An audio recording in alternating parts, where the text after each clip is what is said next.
if you think of like Deliveroo, Airbnb, Spotify, they just turned up one year, and they became household names. That's what the climate needs.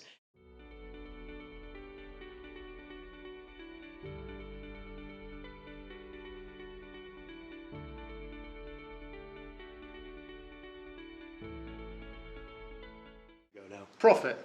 So it's not a dirty word. Lots of people in this room will, be making money for their companies, right? And we don't want to feel bad about that, yeah? But we can have purpose at the same time as having profit. How do you balance those two things out?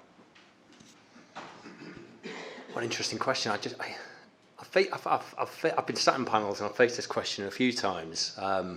And I just think the organisations of the future are those that entwine both. I just see a future where profit and purpose there isn't that choice. And we talked before about like what employees demand, what consumers demand. And yes, there are micro choices around where you spend your time and where you spend your money. But I think this awakening of like, what do we want to do with our lives and where do we want to spend our time?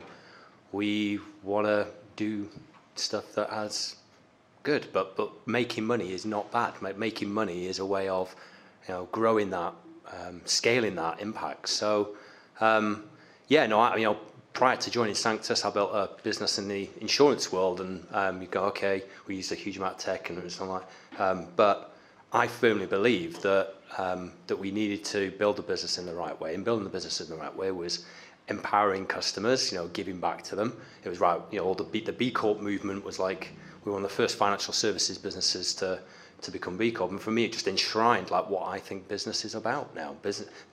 Recognizing our role in society, where we're going back to where we come together as people to work on projects, to do stuff together, and ensure that we're not damaging, we're not leaving a legacy of pain behind us. So yeah, I'm passionate about shareholder revolt and not that primary of just trying to make money. It's just, I think it's a dead topic for me. The profit and purpose, they sit closely together, and can act as agents to support each other as you build businesses. So I think you make a good argument. I'll strike it off my questions for the next panel, right?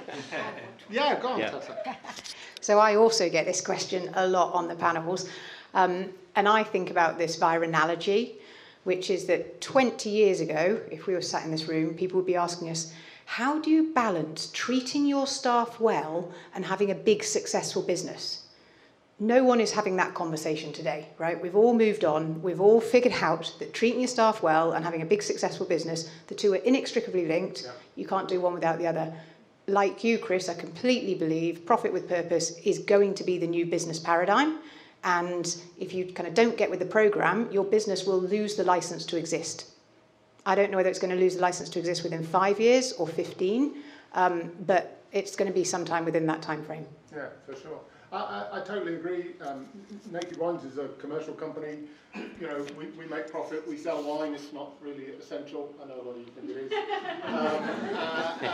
But we do it in a way where we've got a virtuous circle going on with the winemakers, the growers, all of the people who help produce the wine, and we sort of pay that back around, and everybody makes profit, and everybody feels like they're helping each other out, right? So I think the two can coexist. Elliot? It's what you folks just said, but I think for us as ecology, like there's even, let's say you're running a tech company, like an insurance company or whatever, purpose needs to be baked into it. But when your company is literally funding climate action, you have to take kind of purposefulness over profit on on another level. It's quite scary because, if you were to, give me £1 and say put it in climate action, there's a lot of expectations there that you have done truly the right thing. Otherwise, you're going to be real peeved to find out that anything kind of faltering off that line. You have to really know where that money's going, see it. The expectations of the margins are, just for as an example, like a lot of UK charities, their profit margins, net. So the amount of money that they take per donation to run their own operation could be about 40% on average. But for expectations of funding climate action, it's you've got to be like, well, you're kidding me, taking a couple of percent. So we're on the kind of, on the consumer side, it's around 15% is the right level, and businesses, there's a little bit more leeway, thank you. So it's about 22-ish%. So there's a real high expectation, and but it's a real risk, and it's like everyone's cynical, just like I would be when I'm funding climate action. So we're trying to turn it on its head a little by, for example, we just have this kind of an open door CEO day where you can just drop in and ask, me that any question you've ever thought of about, like, I saw this article about the trees all burning, I just need to hear good things about it to kind of bring me back up, or let's talk about the kind of the warts and all. So, we need to ultimately one day be mostly owned by our own community. We just need to move the needle as close as to being a benevolent kind of charity-like company. But being a charity wouldn't get us to where we need to anytime soon. If you think of like Deliveroo, Airbnb, Spotify, they just turned up one year, and they became household names. That's what the climate needs. And so that's why we are venture backed and, strictly speaking, a for-profit, because one thing we don't have with the climate is time. So profit is a major part of what we need to do to get there as fast as darn possible, basically. Yeah, absolutely.